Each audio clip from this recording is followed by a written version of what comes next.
Bom, nosso bom dia a todos, né? Que todos sejam muito bem-vindos mais uma vez à nossa casa. E vamos também aqui dar o nosso bom dia aos seguidores do Pátria do Evangelho no Facebook e também o pessoal da Comunitária Vida Nova, que nos acompanha aqui online. Okay? Antes que nós iniciemos a nossa exposição, vamos fazer uma prece. Então, convido a todos que nós possamos elevar os nossos pensamentos até Deus, nosso Pai, a Jesus, o nosso Mestre, e também junto aos amigos espirituais que mais uma vez estão aqui conosco, nos auxiliando, nos intuindo e nos protegendo. Que nós possamos atingir os objetivos desta manhã, que é de levar esse ensinamento e que nós sejamos felizes na nossa mensagem e que todos nós possamos entender essa mensagem na sua essência, que é mais importante, esse ensinamento que poderá fazer com que possamos mudar atitudes para melhor, evidentemente, objetivando sempre a nossa evolução espiritual. Que assim seja. Bom, gente, dando continuidade, então, ao estudo do Livro dos Espíritos, né? Na última vez que estive aqui, eu acho que foi um mês atrás, mais ou menos, nós estávamos falando sobre livre-arbítrio, né? A gente continua e hoje a gente termina esse item, o subitem, como queiram, nas questões 847 e 850. Então, nós estamos lá no livro 3 do Livro dos Espíritos, capítulo 10, item 9, Lei de Liberdade, Livre-Arbítrio. Então, na 847, ele pergunta, né, a aberração das faculdades tira ao homem o livre-arbítrio? E a resposta é a seguinte: já não é senhor de seu pensamento aquele cuja inteligência se acha turbada por uma causa qualquer, e desde então já não tem liberdade. Essa aberração constitui muitas vezes uma punição para o espírito que, porventura, tenha sido, noutra existência, fútil e orgulhoso, ou tenha feito um mau uso de suas faculdades. Pode esse espírito, em tal caso, renascer no corpo de um idiota, como o déspota no de um escravo, ou o mal rico no de um mendigo. O espírito, porém, sofre por efeito desse constrangimento, de que tem perfeita consciência. Eis aí a ação da matéria. E ele faz aqui alusão a 371 e seguintes, que vai enriquecer aqui o entendimento. Então, o que nós estamos falando aqui é de algumas coisas que nós às vezes encarnamos numa situação que o nosso corpo ele não consegue a manifestação ou a expressão do nosso espírito. Nós, como espíritos, estamos conscientes disso. É a nossa matéria que não consegue traduzir, não consegue manifestar as minhas expressões. Então, isso, ele fala em punição. Vamos sempre entender que Deus não pune ninguém, né? Isso é mais uma oportunidade para o espírito. Ele vem de um corpo aprisionado, né? Vamos dizer assim, como fosse uma prisão para ele, para que ele possa aprender, para que ele possa alcançar mesmo a redenção, né? Às vezes é possível, sim. Às vezes ele entende que aquilo foi para o bem dele, e às vezes também não, né? Às vezes pode até complicar a situação dele e ainda acrescentar outras encarnações dolorosas na sua jornada, né? Então vamos procurar entender isso aqui, né? Então, lá na questão 371 do Livro dos Espíritos, que ele fez menção, o corpo pode perturbar o espírito como um instrumento defeituoso perturba o músico, né? A alma existe, mas não consegue se manifestar plenamente. É a mesma coisa se você pegar para um ótimo músico e dar um violino desafinado ou defeituoso. Ele não vai conseguir executar uma bela música, né? Isso não quer dizer que ele seja um mau músico, né? É um instrumento que está defeituoso. É a mesma coisa no caso aqui. O espírito ele tem um entendimento perfeito do que está acontecendo, mas encarnado ele não consegue manifestar, expressar. Isso também acaba perturbando ele de alguma forma, né? Mas ele tem que procurar entender que aquilo é para o bem dele. Então, aberrações são casos extremos de deficiência mental ou orgânica, situação que pode ser punição, né? Coloquei aqui entre aspas, para ter aquele entendimento, por comportamentos de vícios anteriores. É uma aplicação direta da lei de causa e efeito, correto? Então, a gente, às vezes, tem encarnações muito complicadas e a gente vem numa situação que é para reparar aquele mal que fizemos na outra encarnação. Então, são coisas que a gente entende como oportunidade que Deus nos dá. E Ele vai nos dar tantas oportunidades quantas necessárias, né? Não tem um limite. Nós é que temos pressa da nossa evolução, né?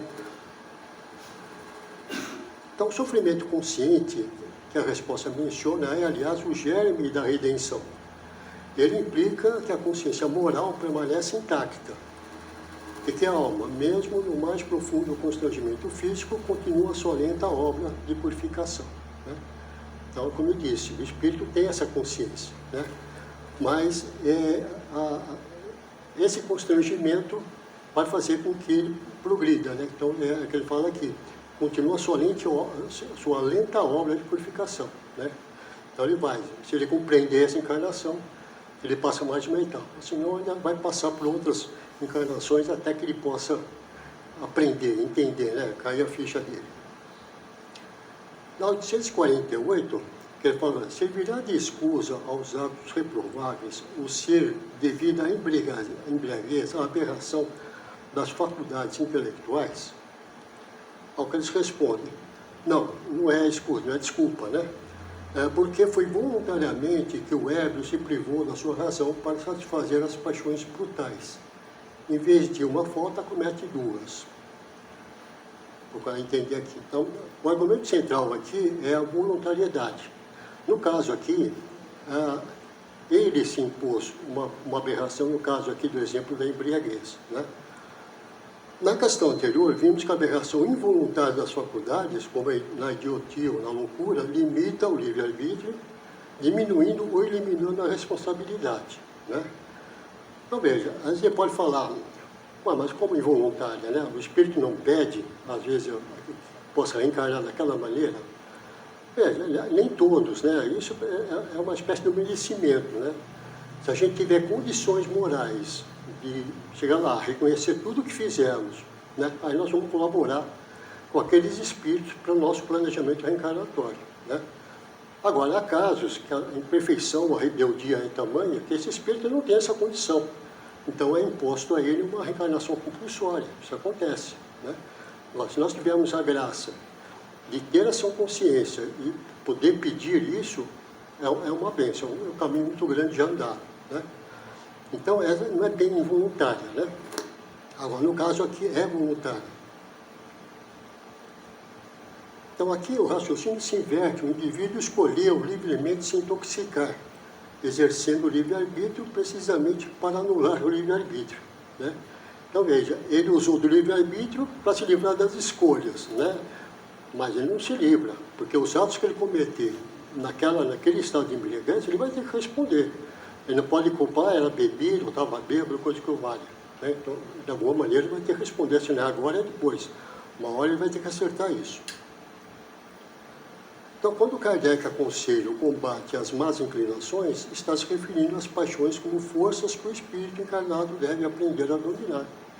Então, quando ele fala no combate às más inclinações, são essas forças que a gente tem que estar no dia a dia tentando combater. Não é fácil, evidentemente, nós temos que ter esse esforço moral, né, esse combate. Então, o primeiro passo é se livrar dos vícios menores, vamos chamar assim, como embriaguez, fumo, o que seja, né, droga, essa coisa toda. Mas depois a gente vai atacar os maiores, né, o nosso orgulho, o nosso egoísmo, entre outras coisas, né. Então é assim que a gente vai aprendendo, né, é uma espécie de um estágio que a gente vai fazendo, começando com as coisas pequenas que a gente pode dominar, para partir para as maiores. Então a embriaguez é apresentada aqui como uma das formas pelas quais o homem se submete voluntariamente à matéria, reforçando os laços que o prendem ao plano inferior, em vez de enfraquecer esses laços pelo esforço moral. Então, Kardec fala do exemplo da embriaguez, mas, que era um problema na época, mas a gente pode, trazendo a época atual, também incluir as drogas, né? Talvez naquela época não fosse tão notória a questão das drogas, mas hoje é, infelizmente, né? Então, também é uma questão disso. Então, veja, quando ele age dessa forma, ele está reforçando os laços que unem ele à matéria, ao invés de ele usar o esforço moral para se unir ao espírito, à parte espiritual, que tem que estar que é o mais importante. Né? A gente, às vezes, fica só de olho na matéria e esquece o espiritual. A gente tem que começar a inverter isso, né? Se preocupar com o espiritual também ou mais. Né? A ideia das duas fotos que ele fala lá, a primeira é o ato de se embriagar, né? Já é uma coisa lamentável. A segunda são os atos cometidos sem estar embriaguez, pior ainda. Né? Então, às vezes a pessoa se embriaga e fica num canto, né? É um mal menor. Mas quando ele passa a agir naquele estado e comete coisas que depois ele vai se arrepender amargamente, é mais complicado. Né? São coisas que ele está se comprometendo aí na sua jornada. Então, há ainda, né, uma dimensão social nessa resposta de Kardec, que Kardec reconhecia com clareza para o seu tempo, como eu já adiantei. O alcoolismo era um flagelo grave na Europa do século XIX. E a doutrina, ao negar qualquer atenuante moral à embriaguez, tomava uma posição pedagógica firme, coerente com o princípio do aperfeiçoamento moral progressivo, que é a sua espinha dorsal. Então, Kardec usava isso, de certa maneira, como recado, né? Que aquilo era um mal que devia ser combatido pelo esforço moral, né? Que aquilo não era um mal da sociedade, ele aí estaria fazendo a sua parte, né? Com a doutrina. Na 849, ele fala o seguinte, olha, pergunta aos espíritos, qual a faculdade predominante no homem em estado de selvageria? O instinto ou o livre-arbítrio? E a resposta é a seguinte, olha lá, ele fala o instinto, o que não impede de agir com inteira liberdade no tocante a certas coisas, mas aplica, como a criança, essa liberdade às suas necessidades e ela se amplia com a inteligência. Consequentemente, tu, que és mais esclarecido do que um selvagem, também és mais responsável pelo que fazes do que um selvagem o é pelos seus atos. Eu acredito aqui, quando ele fala em selvagem, a gente às vezes, eu pelo menos, acaba associando aos indígenas, né, uma coisa assim. Mas eu acho aqui que ele está se referindo mais a um homem primitivo.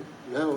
Esse selvagem estaria tendo as suas primeiras encarnações, uma vez que tenha passado para a fase hominal, né? Então ele está estreando aqui na fase hominal e, logicamente, ele ainda não tem noção de como usar esse livre-arbítrio que ele acabou de ganhar. Então, muita coisa ele age pelo instinto. Aliás, o instinto vai acompanhar a gente pelo resto da nossa vida, né? Porque o instinto é uma espécie de proteção, não é isso? Mas a gente já sabe que nós temos o livre-arbítrio, temos as escolhas, e que as escolhas nos levam a responder por elas, né? Então, o livre-arbítrio sempre vem com um anexo, né, que é a responsabilidade. Quanto mais liberdade, mais responsabilidade. Né? Então, eu achei um pouquinho a resposta um pouquinho confusa, então eu busquei resumir assim, olha, predomina o instinto, mas isso não impede que o selvagem haja com liberdade nas coisas relativas às suas necessidades, né? Do mesmo modo que a criança, né? Então a criança ela tem o seu universo, assim como esse selvagem, das coisas básicas que ele precisa. Então as suas escolhas estão ali, não tem grandes responsabilidades, porque ele não vai decidir grandes coisas, né? Hoje a gente tem um maior universo de escolhas, de responsabilidade. Então é bem diferente, não é? Então o livre-arbítrio se amplia com a inteligência e, por consequência, quem é mais esclarecido é também mais responsável, evidentemente, né? Então, à medida que a gente vai evoluindo, a nossa inteligência também cresce, né? Esse livre-arbítrio vai ficando maior pelo entendimento que a gente vai tendo dele, né? E também a nossa responsabilidade cresce também nessa proporção, não é isso? Então, a gente vê aqui dois princípios fundamentais da doutrina, que é a progressividade do livre-arbítrio, né, que vai só crescendo, e a proporcionalidade da responsabilidade. Então, é uma coisa acompanha a outra. Não tem jeito, você está anexo, né, está grudado aqui. Então, reflete isso a visão kardecista da evolução, que não é apenas material ou biológica, mas essencialmente espiritual e moral. Então, a gente, enquanto aqui nós precisamos da encarnação, nós temos o nosso progresso material, participamos do progresso do planeta, né? Isso é uma coisa que está ligada à outra. Mas vai chegar uma hora que essa evolução material ela vai cessar, porque vai chegar uma hora que nós não precisaremos mais encarnar, né? Vai chegar uma hora que nós não precisaremos mais de provação, de expiação, porque nós já vencemos essa frase. Não que a gente tenha chegado num estado de espírito puro, a gente ainda pode voltar aqui numa missão ou outra, atendendo a algum chamado lá do plano superior, e a gente vê como vieram muitos, né? Um Gandhi, um Buda, vários inventores que vieram para apressar aqui o nosso avanço tecnológico, né? Ajudar o planeta a evoluir, né? Então já eram espíritos já mais evoluídos, né? Talvez não precisassem mais ficar encarnando em razão de provação ou de expiação, né? Nós também chegaremos lá um dia.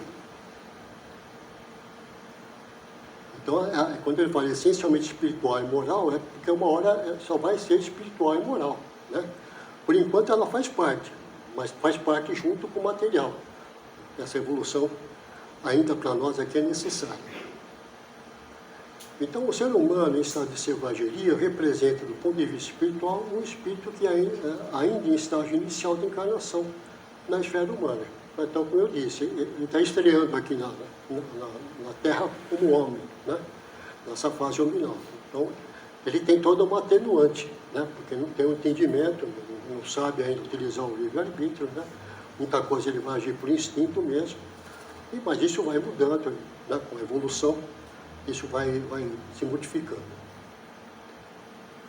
Então, é um ser cuja inteligência não se desenvolveu suficientemente para ampliar o campo do livre-arbítrio. Então, essa inteligência ainda está muito embrionária, né? Mas ela vai crescendo, porque a cada encarnação a gente aprende um pouquinho. Mesmo que ela seja difícil, dolorosa, a gente sempre aprende um pouco.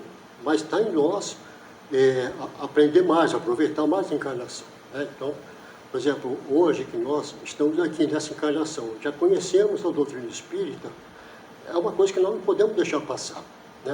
Nós temos que dar graças a Deus da doutrina, uma doutrina esclarecedora e consoladora está em nossas mãos, no nosso entendimento. Então, muita gente não tem isso ainda, né? É como a criança que age com liberdade, mas dentro de um horizonte limitado de compreensão e escolha. Ela não é responsável pelos mesmos atos que o adulto, porque sua capacidade de avaliar consequências, sopesar valores e deliberar conscientemente é ainda embrionária. É o caso da criança. A criança está sob nossa supervisão.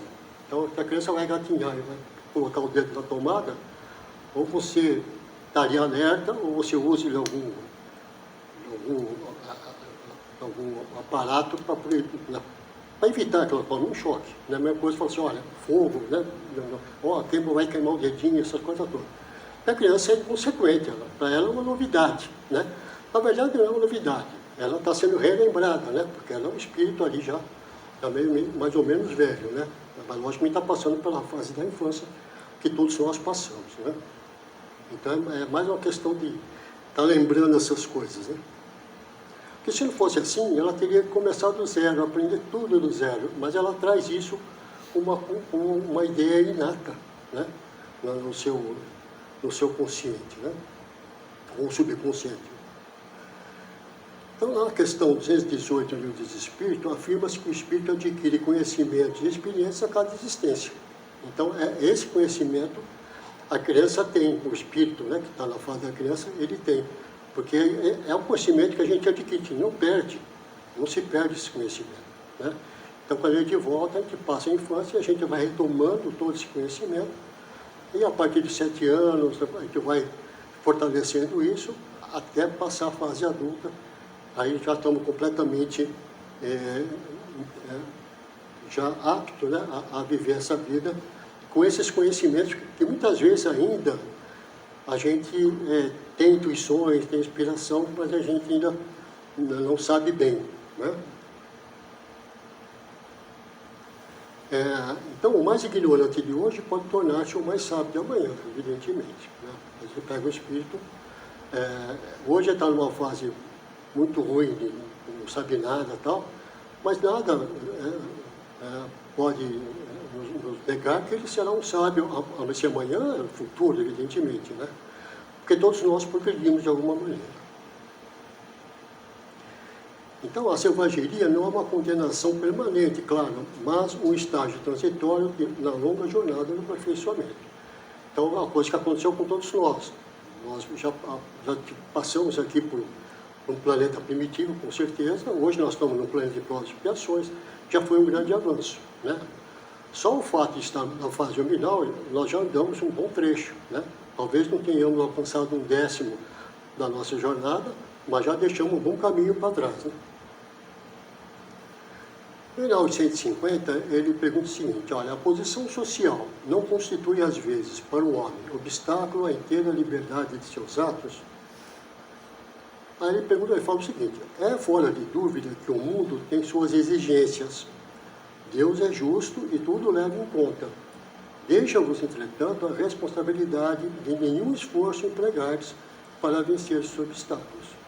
Então, você tem os obstáculos, e você não fizer nenhum esforço, você vai responder por isso, porque você não fez nada para se livrar daquilo, levou a vida como quis, né? E aquelas posições sociais, aqueles obstáculos, te guiaram, né? Fora do caminho que você devia realmente percorrer, e isso vai te trazer alguma responsabilidade, né?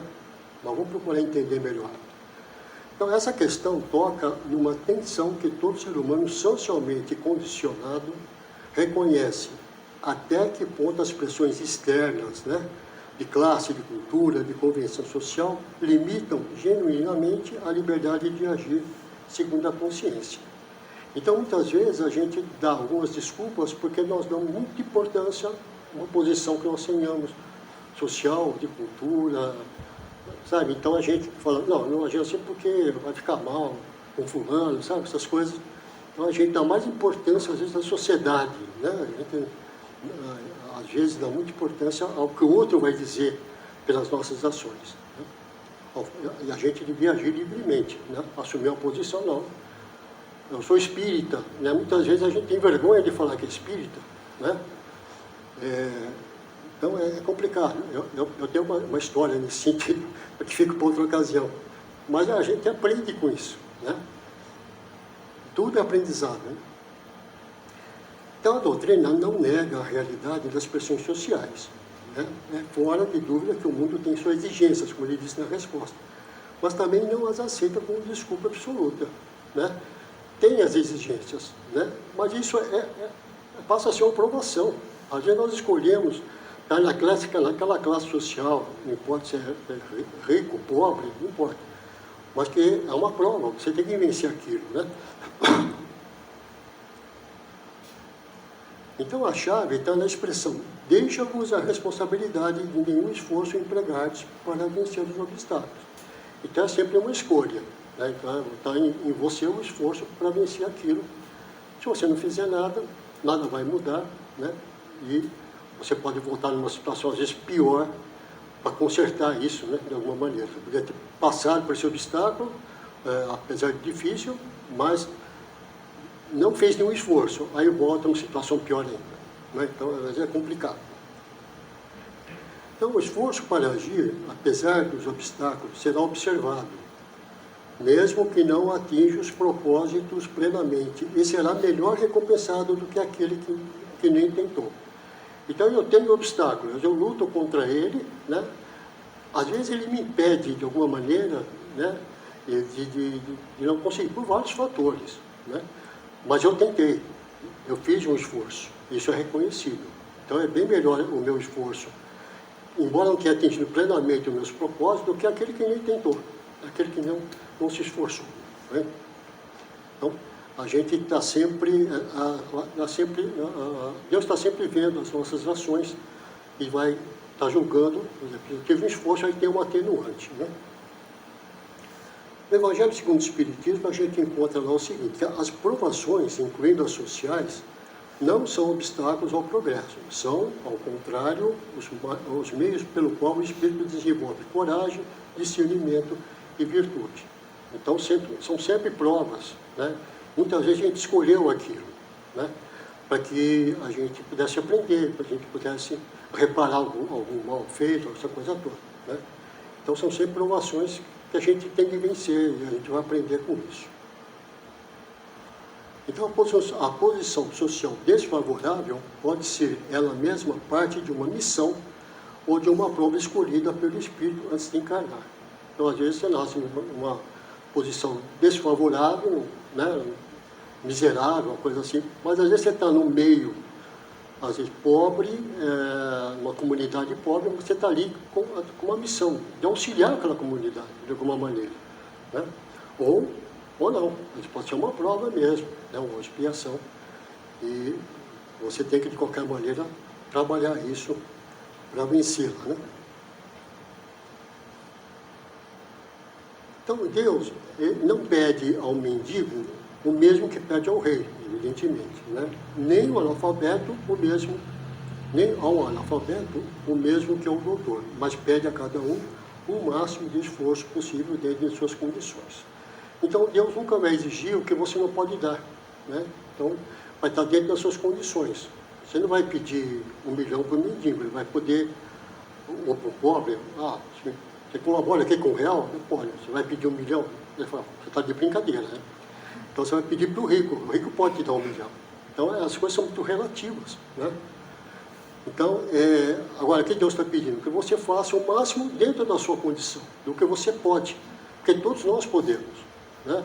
Porque a questão da caridade, como eu sempre digo, ela tem um amplo aspecto, né? A gente, às vezes, eu não posso caridade porque eu não tenho dinheiro.